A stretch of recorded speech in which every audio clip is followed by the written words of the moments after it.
Thousands of wildfires in the Brazilian Amazon continue to rage. Footage near Highway BR-319 on the edge of the rainforest in Porto Velho shows the level of destruction. Over 50% of the nearly 73,000 fires in Brazil since January this year, which have occurred in the Amazon, representing an 80% increase compared to 2018. President Jair Bolsonaro's neoliberal policies have been cited as contributing to the growing problem.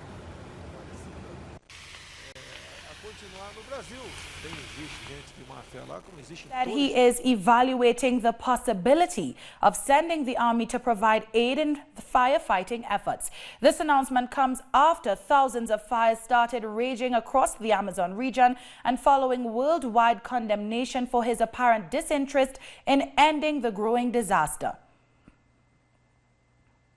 Meanwhile, as wildfires in Bolivia continue to engulf the Santa Cruz department, a 747 supertanker acquired by the government has arrived.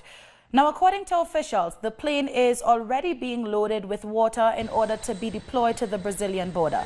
This comes as firefighters, along with the army, the police and volunteers, continue to battle the fires. They have warned that 70% of Santa Cruz's department is under extreme risk. Environmental organizations have also warned of damage to more than 500 species of fauna, some endemic to the region. The Amazon fires are fueling protests in several cities around the world, with Brazil's president feeling the heat over his environmental policies, which accelerate the Amazon's deforestation. There has been international condemnation and heightened calls for tough action to stem the unfolding crisis. Environmental groups are protesting in at least 15 countries, including Ecuador, England, Mexico, Norway, Chile, India and France, among others. Now, Spain is among the 15 countries which has seen protests outside the Brazilian embassy. Demonstrators gathered outside the Madrid embassy, demanding urgent action to fight the fires which are consuming the Amazon, as well as the resignation of the Brazilian president. This is a true environmental disaster. It transcends the Brazilian border. We cannot simply accept the ongoing loss of biodiversity and the huge amounts of CO2 being released into the atmosphere. This is a tragedy. When Notre Dame burned in Paris, the entire world reacted in horror. But now that we are losing something infinitely more important, nothing is being said and nothing is being done. This is Bolsonaro's fault. Since he took office, the number of fires in the Amazon skyrocketed. The fires started because grassland is being burned in order to grow crops to feed livestock. This on top of growing deforestation, which is being supported, if not outright promoted, by Bolsonaro. We're here in defense of life. What's happening in the Amazon is a massacre on an environmental and humanitarian level. It's not just a fire, it's ecocide of the rainforest and genocide of indigenous people. We are demanding direct action, and we will remain here until our voices are heard. Our correspondent in Spain, Eduardo Marin, has more. Hundreds of people have gathered in front of the Brazilian embassy in Madrid and the wealthy neighborhood of Chamberí. Several social and political movements gathered to chant "Bolsonaro resign," and it's not the fire, it's capitalism. They are demanding the end of the neoliberal policies of Brazil's far-right president, Jair Bolsonaro, who they blame for the destruction of the Amazon. They have also accused Bolsonaro of committing genocide against the global ecosystem.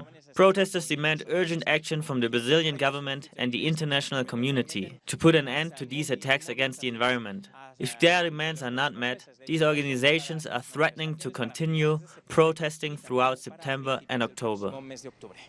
We're now joined live by Adriana Ramos, a social and environmental policies expert who works with an advocacy team which focuses on the policies for the conservation and sustainable use of the Amazon.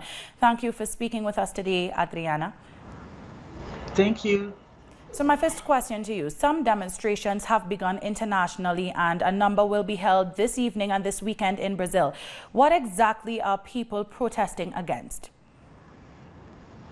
People are protesting against the lack of policy of the Brazilian government on combating deforestation, which has become clear that is allowing this huge amount of fire in the forest, and the expectation that the government will decide measures that will try to control this. So the protests are to try to reach a kind of announcement of the government considering what he will do in the future to guarantee that we will not face this kind of challenge again. Can you make any predictions about the fire's impact on wildlife as well as the cost to human life? Well, besides the amount of gases, emission of gases, there are a huge loss of biodiversity. It's hard to try to achieve how much we will lose in terms of area, but since it has increased a lot from last year, it's very worrying. And also, we already have a number of problems of health from the communities living around the areas, including the capitals of the states of Rondônia, Mato Grosso do Sul, in which the problems of health have increased in the recent weeks because of the fire. There have been a number of explanations circulated about what actually caused these fires. 73,000 taking place in the Amazon since January. What do people on the ground think is at the root of this catastrophe? Well, there is an increase in deforestation, which is the first step to allow the fire to come strongly. And this is related to the lack of policy and fiscalization because the government have not put people in the field to make fiscalizations. There are some announcements from governors and people from the federal government against the fines, against the fiscalization, and that is creating an environment of impunity that makes the illegal loggers, the illegal landowners to go more strongly to the forest. So it's completely related to land grabbing and to illegal activities in the Amazon. So what are some specific policies that Jair Bolsonaro's government can put forward or propose to prevent the situation from worsening in the coming weeks and in the future? Well, we should bring back the framework of policies that Brazil had in place between 2004 and 2012, when we achieved to reduce the deforestation in a high level. And these are policies of control. These are policies for supporting the sustainable activities of communities so that we add value to the forest that stand, and also the demarcation of indigenous lands, quilombolas communities' lands, and the creation of new protected areas. This was the set of approaches that we had that were very useful and successfully in reducing the deforestation. So we understand that Brazil has already this experience, and it's not hard to find out the way to guarantee the solution for this crisis. Now, the world is reacting to these fires. At least 15 countries have seen protests outside Brazilian embassies. And the G7 summit is actually going to be taking place on Saturday. Tell me, what message would you have for these major countries and these major world players in terms of assisting Brazil in addressing this problem? Well, we consider that the countries, especially the G7 countries, were always allies in this action of protecting the forest since 1992, with all the agreements that the world have signed in Rio 92. So we expect that they will bring proposals and that they will pressure Brazil to find out the path on controlling deforestation. We understand that even the economic agreements that Brazil is taking part needs to have environmental safeguards, and what we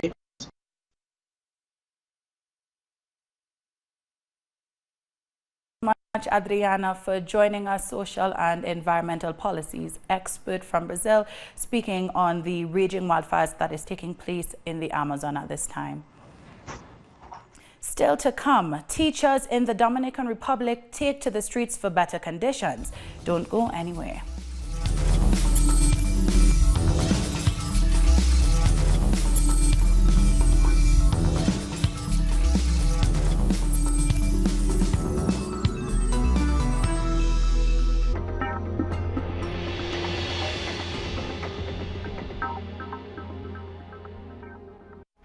The Pakistani journalist Tariq Ali examines the mass media influence promoted by imperialism.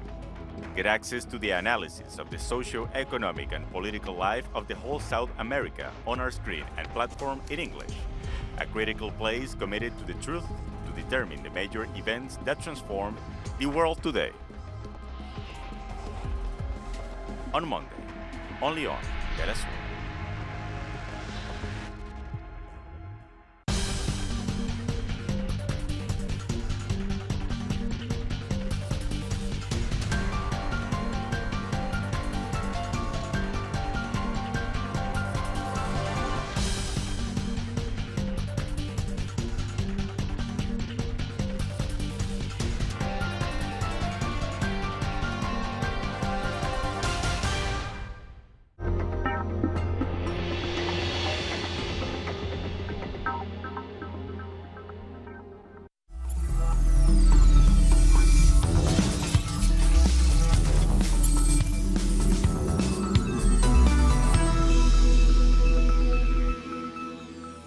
Welcome back. Upon her arrival from Russia, Venezuela's Vice President Delcy Rodriguez said the meetings with Russian officials were successful and that Russia has reaffirmed its commitment to back Venezuela in the face of U.S. sanctions. The meetings have been extraordinary. We had a meeting with Deputy Prime Minister Yuri Borisov, who is also co-president of the Russian-Venezuelan High-Level Intergovernmental Commission. From our side, we were represented by our Economy Minister. We reviewed in detail the cooperation agreements we share, and we made great progress in strengthening economic relations. Our Defense Minister General Padrino Lopez also discussed the possibility of further military cooperation with Russia. Next week, we are receiving Russian delegations to talk about other integral issues such as mining and agriculture. It's very important to stress that our alliance is based on mutual benefits, in which both President Putin and President Maduro are continuing the legacy of Commander Hugo Chavez. I also met with Foreign Minister Sergei Lavrov, who reaffirmed Russia's support for Venezuela. The alliance between these two countries is unprecedented, and they are both committed to defending the UN Charter on sovereignty, independence, and nations' right to self-determination. Towards achieving this aim, we also discussed joint strategies to defend multilateralism and human rights. Overall, it was a really successful meeting. The Uruguayan government has issued a statement confirming the country's President Tabaré Vázquez has a malignant tumor in his lung. The 79-year-old former oncologist announced that doctors detected a likely malignant growth in his right lung during a routine checkup on Tuesday. According to the statement, his treatment would be determined after the results of ongoing medical tests. The defense team of Swedish digital privacy activist Ola Bini have denounced that his rights are being violated in Ecuador. The activist's attorney, Carlos Soria, said that they do not understand the Ecuadorian prosecutor's office's intention in maintaining a case against Bini without any real evidence. We don't know what their intention is, nor where they want this case to go. We don't know why they're criminalizing knowing someone and having friendships. What they should be doing is verifying whether a crime has been committed or not. Even the Telecommunications Corporation has said that there is no evidence of any unauthorized access at any time. Mexican President Andrés Manuel López Obrador has denied his government has held talks with organized crime organizations, as some local news outlets have reported. More in this report. One of the Mexican government's main goals is to achieve peace in the country. As such, President Andrés Manuel López Obrador denied any kind of negotiations with organized crime organizations. We don't have that kind of relationship. It's true that we are trying to find a way to achieve peace in our country, but it's a step-by-step process that we haven't even started yet, since, as I always explain, it takes many steps to attain peace. The president also will not promote the creation of so-called self-defense groups either, as previous governments did, when citizens had no choice but to arm themselves to defend themselves from criminals. We think the decision was wrong since the state is the only one that can guarantee public security. We can't encourage the creation of groups that try to solve security issues. It doesn't work, and it only creates chaos. The Interior Minister, Olga Sánchez Cordero, says talks have started with those who have sworn to lay down their weapons. In that sense, authorities have visited locations such as Hidalgo, Tamaulipas, where these kind of organizations function. Armed groups known as self-defense groups grew in numbers in 2013, during Enrique Peña Nieto's administration. They were mostly active in the state of Michoacán, as in other locations across the country. It's not the same talking to legitimate self-defense group as it's talking with armed groups involved in organized crime, like the Viagras. There must be a distinction if we are talking about achieving peace in Mexico. This should be the first step, but also all those involved should sit at one table. Alleged rebirth of these armed groups has been used by the opposition against President Obrador, who has retained popular support, although he has admitted that reducing violence in Mexico is still a work in progress. Teachers held a demonstration to condemn poor work conditions and demand better salaries and pensions in the Dominican Republic on Thursday. Our correspondent Daisy Toussaint has the details. Hundreds of education professionals from across the country gathered for a demonstration called by the Teachers Association in Santo Domingo for what has been called the Great Educators' Protest. The teachers marched to the Education Ministry to demand equity between the salaries of teachers, an improvement in pensions for retired teachers, the payment of medical licenses, and better quality foods in schools, among other demands. They carried banners saying that without teachers, there is no education law, and they called for an end to extended school hours. They say that working additional hours has been exploitative. Teachers are demanding that the Education Ministry contract staff for additional afternoon hours.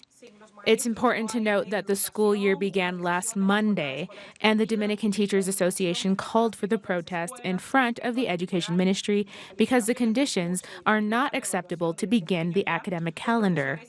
The organization's president said that they had made the decision to take to the streets because they were left with no other choice after authorities ended the dialogue taking place. In Trinidad and Tobago, the Public Services Association, PSA, has slammed Prime Minister Dr. Keith Rowley's criticism of public servants, whom he recently suggested were lazy. PSA President Watson Duke took to Facebook, saying he was shocked and perturbed by Dr. Rowley's statement. He said what the Prime Minister is doing is blaming public servants for his non-performance. When I come across headlines in a daily newspaper that says PM knocks public servants who produce absolutely nothing but makes the most noise when pay is late, lazy loafers, it worries me. It worries all 80,000 public servants of this country, and it hurts us to the core. It says to that mother, that father, that good worker who leaves south at 4 a.m. to come to Port of Spain for an 8 o'clock job, then leaves work at 5, 6 p.m. to get home, that your efforts are not recognized. We want to tell you, as one politician told another in the parliament, to shut your stink mouth.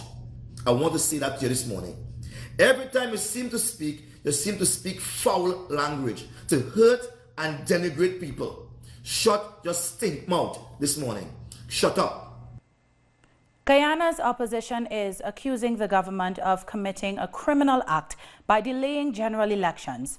The country's election commission has requested time to prepare for the elections. The opposition said it won't support the holding of elections later than September 2019, but the president is insisting that the voters list is first cleansed through new house-to-house registration.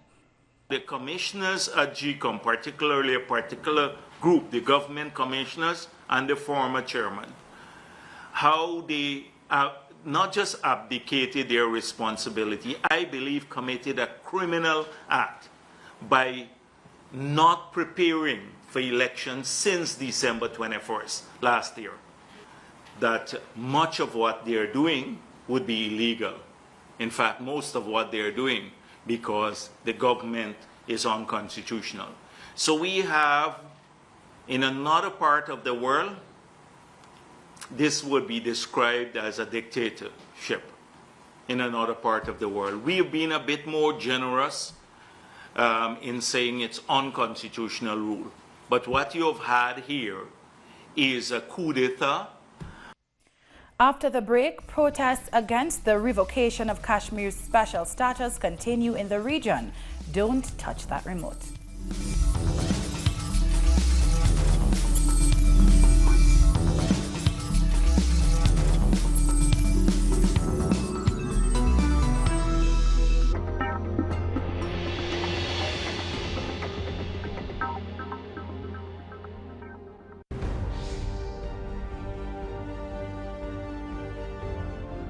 Acompañamos a los pueblos que resisten en cada una de sus luchas.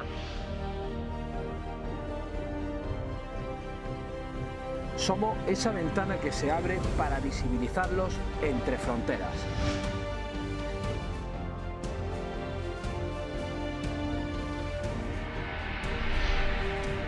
Thursdays, only on Telesur.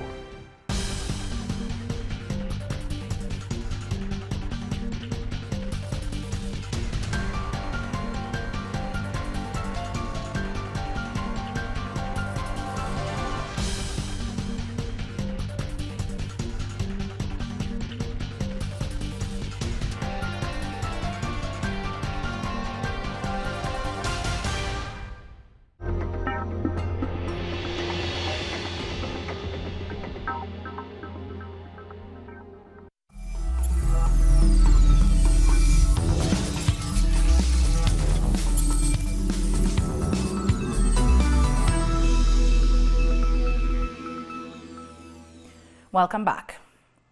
As the G7 summit is set to begin on Saturday, host French President Emmanuel Macron has placed the Amazon fires at the top of the agenda. In a tweet, Macron urged the leaders of the world's most advanced economies to turn their attention to the unfolding crisis. The French government has threatened to oppose the farming deal between the European Union and Mercosur member countries of Brazil, Argentina, Uruguay and Paraguay following the Brazilian President Jair Bolsonaro's comments on climate change. I think the President has taken a clear stance on the subject of the EU-Mercosur agreement. This agreement is based on the respect, in the part of all involved parties, of the Paris Agreement and their commitment regarding climate change. The President has made it very clear. If these commitments are not upheld, France will itself suffer the consequence of the EU-Mercosur Accord. Protesters in Biarritz have said that while the G7 meeting is against equality, global leaders are contributing to it through neoliberal policies that widen the wealth gap. We're going to change the banner to French. The G7 leaders can already carry out actions at their level in their countries. It's the case in France. The tax policy chosen by Emmanuel Macron has benefited the wealthiest 1% of the population to the detriment of the poorest 10%. So here we see that typically we are dealing with something that touches the perimeter of each country. It's also the case in the United States. We clearly see that the choices made are choices that inflame inequalities in the United States. But globally, through imposing minimal taxes on companies, we can make sure we fight against tax evasion, to give to southern countries fiscal resources that they have a right to and which allow them to fund public services, to have basic public services like health and education. It is what's essential in fighting against inequality. Citizens in Jammu and Kashmir have vowed to continue demonstrating to demand that India restore the region's special status. Thousands took to the streets protesting against India's decision to strip Kashmir of its semi-autonomous status. At least 152 people have been hurt by tear gas and pellets since security forces launched a sweeping crackdown on demonstrators.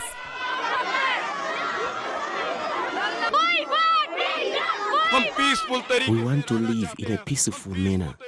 We want to solve the problems in a peaceful manner. But the Indian government has militarized this area. They are suppressing us. They are pressuring us. But We want to say that Kashmiris have never bowed down in front of military force, and we will never do that. The World Health Organization has expressed concern at the detection of new Ebola cases in areas outside the current epicenters. The health agency's head of emergency response, Dr. Michael Ryan, said the trend is likely to reverse the progress achieved in containing the outbreak in the hotspots of Butembo, Beni, and Goma. He pointed out that the latest cases include that of a woman in her 70s in a remote village far away from any of the epicenters. The woman has no history of travel or contact with any outsiders. Over the last couple of weeks, we've seen worrying extensions of the disease. You will all have seen that we've had a cluster of cases in Moenga to the south of Bukavu. We've had a case in Pinga, which is a very difficult and inaccessible area to the northeast of Goma. In Pinga, to the northeast of Goma, which is still part of the overall Goma zone, we've had one confirmed case. The challenge in this case is that this case has no apparent epidemiologic links to other cases, and no recent travel outside or visitors from outside. So this case is a little bit of an outlier. And we've been working very hard to identify a possible source of infection, and we obviously need to ensure that we haven't had another spillover from the forest or from a zoonotic or animal source, and that's currently under investigation, and there's further testing going on and genetic sequencing. And with that, we've come to the end of this news brief. You can find these and many other stories on our website at telesurenglish.net. And join us on social media, Facebook, Twitter, and Instagram. For Telesur English, I'm Doris Polo. Thank you for watching.